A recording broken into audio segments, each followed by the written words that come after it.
Ângela Barreto é uma pessoa que tem uma história impressionante, ou seja, ela é muito nova, ela aos 19 anos deixou a Holanda para ir para a Síria, foi atrás de um jihadista, do Fábio Poças, que entretanto foi morto, e nestes últimos 5, 6 anos, ela tem 25 anos agora, 24, 25 anos, ela viveu coisas inacreditáveis.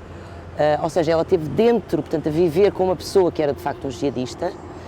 Ela viveu em Raqqa, teve 2 filhos, entretanto depois foi para Baghuz, onde acabou por ser apanhada no ataque final ao último reduto do Daesh na Síria, e foi levada para um campo de detenção ou um campo de refugiados, não é?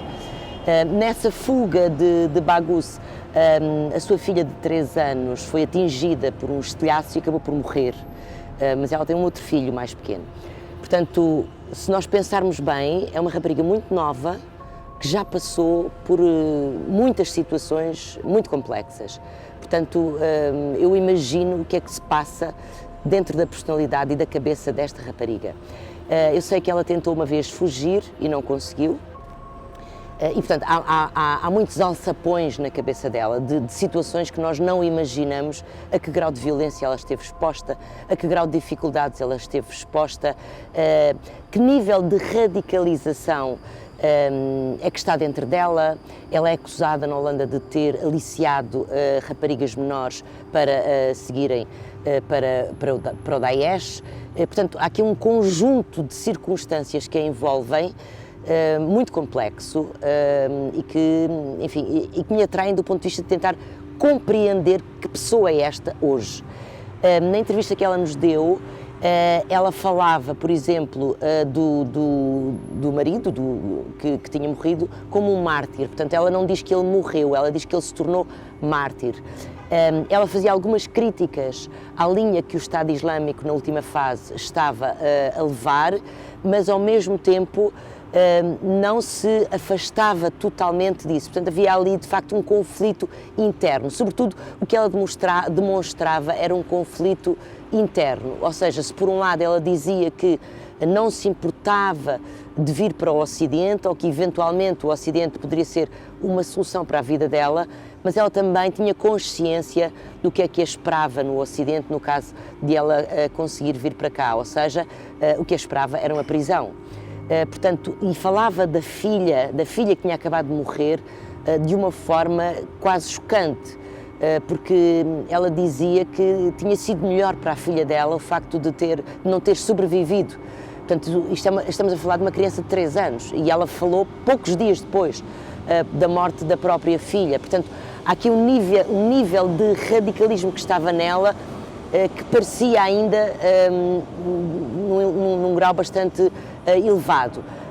Já passaram muitos meses depois desta entrevista que ela nos concedeu. Não sabemos muito bem qual é o estado dela atualmente. Sei de contactos que tive recentes que ela se mantém naquele campo, em condições muito adversas, porque entretanto a situação toda mudou. Portanto, ajuda praticamente não existe, portanto, as condições de sobrevivência serão certamente extremamente difíceis.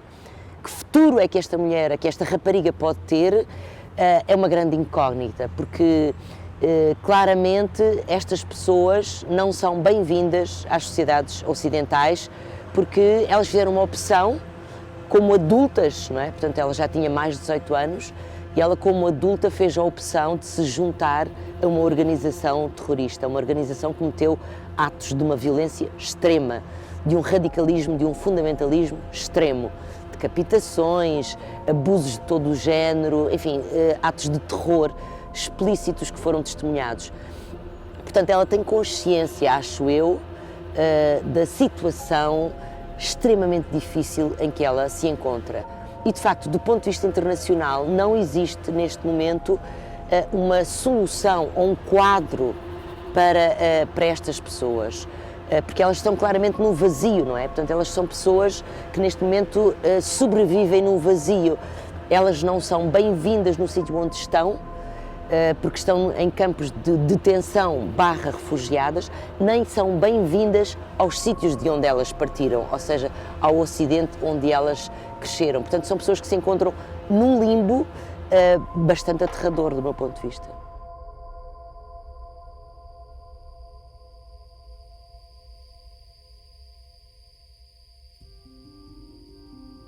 Sim, eu falei com algumas mães de raparigas e rapazes que se juntaram ao Daesh.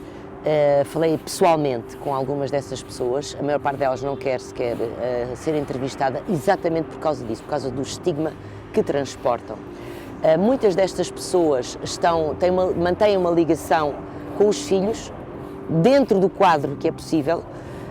São pessoas que sobrevivem com um grau de sofrimento extraordinário, porque são apontadas pela sociedade como se tivessem alguma ligação ou alguma culpa do ato praticado pelos filhos, ou seja, os filhos que se juntaram a uma organização terrorista, o Daesh, mas muitas vezes estas pessoas foram surpreendidas com esses atos e tendem simultaneamente, e eu acho que isso tem a ver com o sentimento de mães, tendem a desculpabilizá-los de algumas coisas, a não quererem acreditar, de certa forma, no caminho que os filhos acabaram por tomar.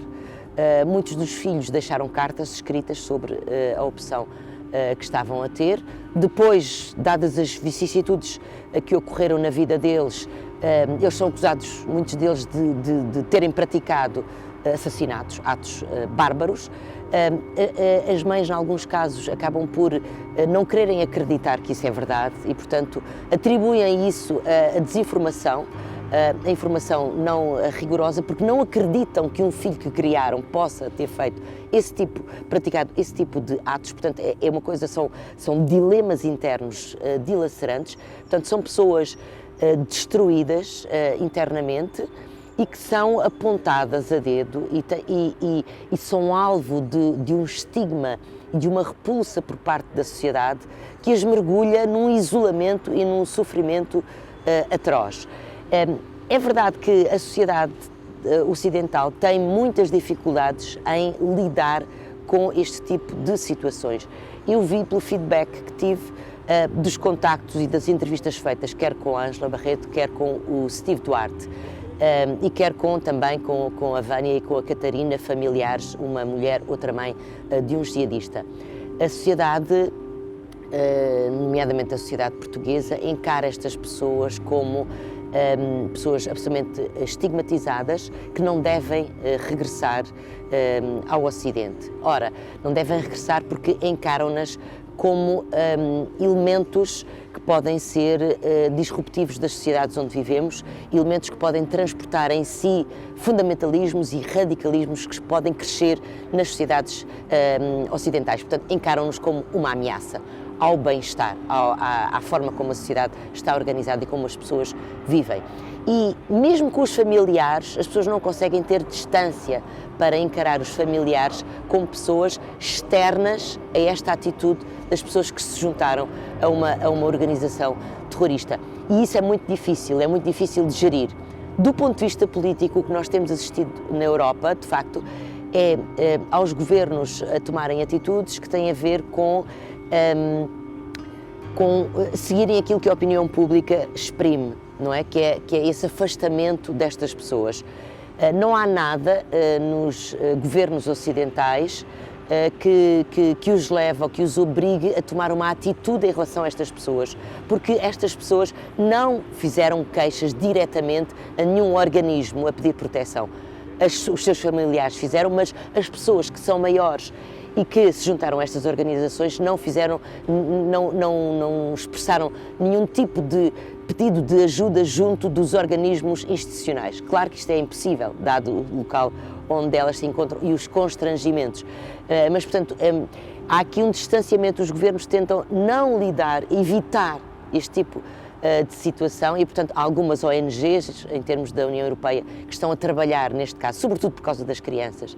E eu creio que o problema mais complexo e mais difícil e mais delicado é com os menores, porque cada dia que passa com os milhares de crianças que nasceram nestes últimos anos, nestas zonas radicais, cada dia que passa vai tornar certamente essas crianças um potencial radical, entre aspas, porque é a sociedade, eles estão a crescer numa sociedade extremamente violenta ou numa sociedade extremamente, ou em locais extremamente estigmatizados. Portanto, na minha opinião, estas crianças deveriam ser retiradas e colocadas, enfim, numa situação em que conhecessem outra maneira de viver. Mas depois coloca-se outra questão, que é, retira-se as crianças e não se retira as mães? Portanto, a questão é extremamente, é um nó para ser desatado por juristas, nomeadamente ao nível dos tribunais internacionais, mas é extremamente difícil de conseguir resolver de uma forma pacífica.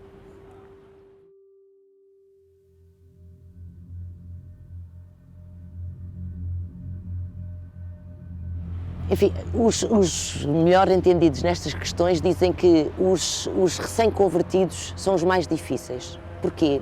Porque querem provar tudo. Uma pessoa que cresce numa determinada religião ou enfim, num determinado ambiente, seja islâmico, seja católico, seja protestante, cresce assim e, portanto, aquilo é uma coisa bastante natural e é bastante mais tolerante. O recém-convertido quer provar muito. E, portanto, torna-se fundamentalista mais rapidamente e radicaliza-se mais rapidamente. Porquê? Porque ele converte-se contra qualquer coisa, contra os seus fundamentos, contra a sua própria estrutura psicológica e a sua forma de viver, não é? Portanto, e isso é um dado extremamente difícil de lidar, porque desradicalizar estas pessoas não é impossível, mas são processos extremamente difíceis. Esse radical de que falava, João Nawaz, ele dizia uma coisa que a mim me tocou muito, porque ele desradicalizou-se numa prisão no Egito, num sítio onde normalmente as prisões são sítios onde as pessoas alimentam o radicalismo, porque estão todas juntas expostas a um estigma, não é? Portanto, é mais fácil medrar esse radicalismo, é mais fácil que ele cresça. E com ele aconteceu o oposto, que é uma coisa bastante rara. E ele disse-me uma frase, quando o entrevistei, que eu achei extraordinária, porque ele disse-me: é extremamente difícil desenvolver o brand da paz, porque a paz é aquilo com que nós normalmente vivemos nas cidades ocidentais.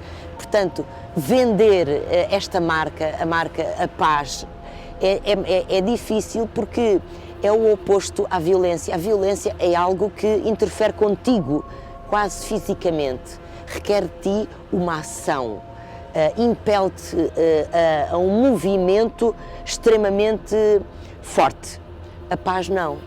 A paz apela a que tu tenhas uma retenção dos teus ímpetos mais violentos. Portanto, é um brand muito mais difícil de espalhar, mas obviamente que é o brand necessário para que se possa viver uns com os outros na tolerância, não é?